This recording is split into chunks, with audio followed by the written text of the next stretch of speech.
अस्सलाम वालेकुम रहमतुल्लाहि व बरकातुहू। हमारा आज का टॉपिक है हार्मोनिक सीक्वेंस। हार्मोनिक सीक्वेंस क्या होती है, उसके लिए हमने पहले अर्थमेटिक सीक्वेंस पढ़ी हुई है, अर्थमेटिक सीक्वेंस भी पढ़ लिया। आज हम हार्मोनिक सीक्वेंस पढ़ेंगे। हार्मोनिक सीक्वेंस असल में क्या होती है, अर्थमेटिक सीक्वेंस का रेसिप्रोकल होती है। ठीक है, अर्थमेटिक सीक्वेंस कोई भी हमें गिवन होगी, उसका हम अगर रेसिप्रोकल लेंगे तो हमारे पास क्या बन जाएगा, हार्मोनिक सीक्वेंस बन जाएगी। अगर हार्मोनिक सीक्वेंस गिवन होगी, हम उसका रेसिप्रोकल लेंगे तो हमारे पास क्या बन जाएगी, अर्थमेटिक सीक्वेंस बन जाएगी। बट हमने हार्मोनिक सीक्वेंस में ये बात याद रखनी है कि कोई भी टर्म जीरो नहीं होनी चाहिए। क्यों? क्योंकि अगर हमारे पास इसमें कोई टर्म जीरो होगी तो हम उसका रेसिप्रोकल लेंगे तो वो इन्फिनिटी बन जाएगी। ठीक है, हार्मोनिक सीक्वेंस का अगर हम रेसिप्रोकल लेंगे तो वो अर्थमेटिक सीक्वेंस बन जाती है ना। अगर यहाँ पे कोई भी टर्म अगर हम ऐसे लिख लें 1/2, अगर हम यहाँ पे 0 लिख लें, ठीक है, 1/2 लिख लें, एक 0 लिख लें, ये हार्मोनिक सीक्वेंस नहीं होगी। मैं आपको सिर्फ एग्जांपल दे रही हूँ। अब हम अगर हम इसके अर्थमेटिक सीक्वेंस में आना चाहेंगे तो वो क्या बन जाएगी, ये 2 बन जाएगी, ये क्या बन जाएगी 1/0। तो ये क्या होता है, इन्फिनिटी हो जाएगा ना। तो अर्थमेटिक सीक्वेंस में हमारे पास क्या कंडीशन लग जाएगी कि उसमें क्या होना चाहिए, जीरो, कोई भी टर्म जीरो नहीं होनी चाहिए। ठीक है, तो इसका हम लेंगे तो ये क्या बन जाएगी, अर्थमेटिक सीक्वेंस बन जाएगी। अर्थमेटिक सीक्वेंस का रेसिप्रोकल लेंगे तो वो हार्मोनिक सीक्वेंस बन जाएगी। बट ये बात आपने याद रखनी है कि हार्मोनिक सीक्वेंस में कोई भी टर्म जीरो नहीं होनी चाहिए, क्योंकि हम हार्मोनिक सीक्वेंस को जो है ना सॉल्व करने के लिए हम अर्थमेटिक सीक्वेंस की हेल्प लेंगे। ठीक है, हमें हार्मोनिक सीक्वेंस गिवन होगी, हम उसको अर्थमेटिक सीक्वेंस बनाएंगे, उसको सेम एज अर्थमेटिक सीक्वेंस के मेथड पे सॉल्व करेंगे, फिर जो उसका आंसर आएगा उसका रेसिप्रोकल ले लेंगे। तो इसका मतलब हुआ कि अगर हार्मोनिक सीक्वेंस में हमारे पास अगर कोई टर्म जीरो हो जाएगी तो उसको हम अर्थमेटिक सीक्वेंस जब बनाएंगे तो हमारे पास क्या हो जाएगी, इन्फिनिटी हो जाएगी। अब हम इन्फिनिटी को अर्थमेटिक मेथड में कैसे सॉल्व करेंगे, अर्थमेटिक सीक्वेंस के फार्मूले में। ठीक है, तो आपने ये बात याद रखनी है कि अर्थमेटिक सीक्वेंस में हार्मोनिक सीक्वेंस की क्या कंडीशन होती है, उसमें कोई भी टर्म जीरो नहीं होती।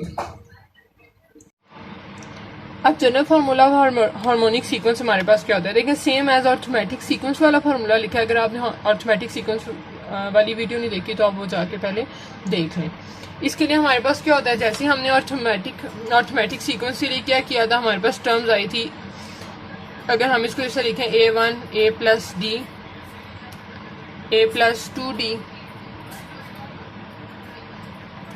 ठीक है, हार्मोनिक सीक्वेंस का हमारे पास जनरल फार्मूला ये है, सेम एज अर्थमेटिक सीक्वेंस, उसका हमने क्या ले लिया, रेसिप्रोकल।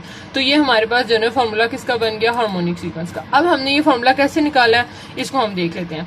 सबसे पहले हमारे पास क्या आ गई है, हमें हार्मोनिक सीक्वेंस गिवन है, इसको हमने सबसे पहले क्या करना है, इसको अर्थमेटिक सीक्वेंस में कन्वर्ट करना है। अर्थमेटिक सीक्वेंस क्या आ जाएगी, a1 a+d a+2d so on. ठीक है, अब हमारे पास क्या आ जाएगी, फर्स्ट टर्म क्या आ जाएगी, a1 = a, सेकेंड टर्म हमारे पास क्या आ जाएगी, a2 = a+2d, और थर्ड टर्म क्या आ जाएगी, a3 = a+2d।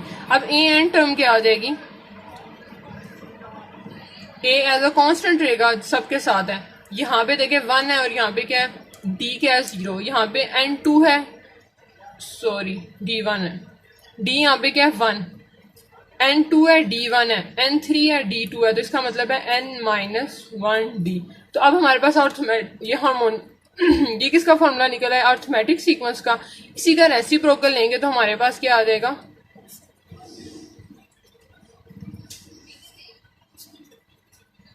ठीक है। तो अब आपने बात याद रखनी है, जब आपको हार्मोनिक सीक्वेंस गिवन होगी, उसमें से कोई क्वेश्चन गिवन होगा, तो आपने सबसे पहले इसको क्या करना है, अर्थमेटिक सीक्वेंस में कन्वर्ट कर लेना है। सेम है जो हमने ऑटोमेटिक सीक्वेंस में क्वेश्चंस करने सीखे थे, जो मेथड सीखा था, हम कैसे उसमें से डिफरेंट तरह के क्वेश्चंस कर सकते हैं, कैसे डिफरेंट तरह की टर्म्स फाइंड कर सकते हैं, सेम एज वैसे करेंगे। एंड पे जाके स्टार्ट में क्या लेना है, अर्थमेटिक सीक्वेंस का रेसिप्रोकल लेके उसको अर्थमेटिक सीक्वेंस बनाना है। जब अर्थमेटिक सीक्वेंस निकल आएगी फिर उसका रेसिप्रोकल ले लेना है, यानी कि 2 बार रेसिप्रोकल लिया, एक बार इस जगह भी रेसिप्रोकल लिया और एक बार इस जगह पे रेसिप्रोकल लिया, तो हमारे पास क्या बन जाएगी, अर्थमेटिक सीक्वेंस। पहले हमने क्या किया, हार्मोनिक सीक्वेंस को अर्थमेटिक सीक्वेंस में कन्वर्ट किया, फिर अर्थमेटिक सीक्वेंस को हार्मोनिक सीक्वेंस में कन्वर्ट किया।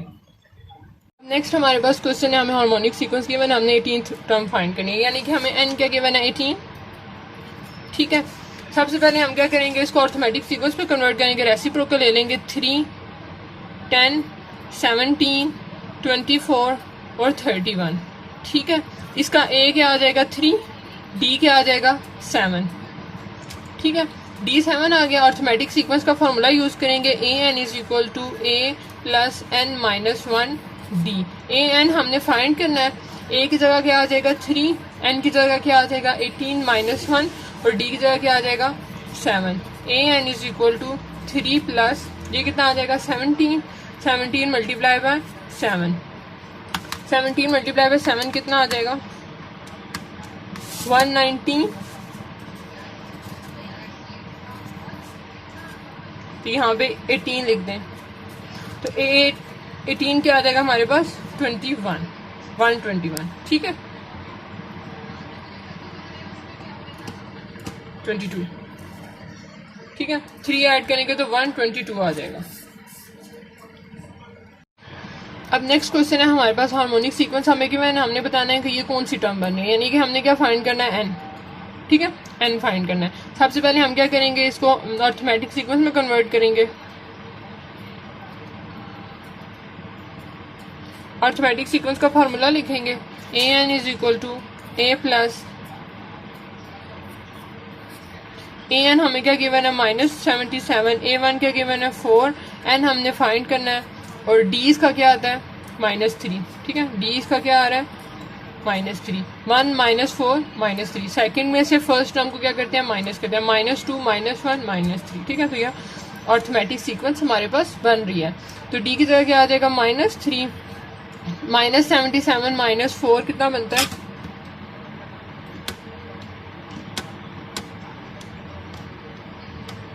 -81, ठीक है ये आ जाएगा -81 और ये क्या हो जाएगा -3 यहाँ मल्टीप्लाई हो रहा है, यहाँ पे आके क्या हो जाएगा डिवाइड,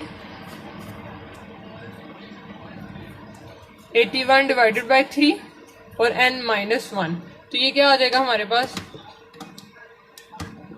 26, ठीक है n क्या आ जाएगा हमारे पास 26।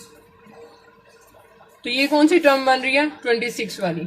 हमने क्या किया 74 यहाँ पे ये 4 प्लस हो रहा था यहाँ के माइनस हो जाएगा 81 बन जाएगा, 3 यहाँ पे डिवाइड मल्टीप्लाई हो रहा है यहाँ पे आके डिवाइड हो जाएगा, माइनस क्या हो रहा है यहाँ माइनस हो रहा है यहाँ पे आके क्या हो जाएगा प्लस, तो n क्या आ जाएगा 26, यानी कि ये जो -127 है ये कौन सी वाली value n is equal to 26। अब इसका रेसिप्रोकल नहीं लेना क्योंकि हमने n बताना था, ठीक है हमने ये बताना था कि -1 और 77 कौन सी टर्म बन रही है, तो ये क्या आ जाएगा n इज इक्वल टू 26।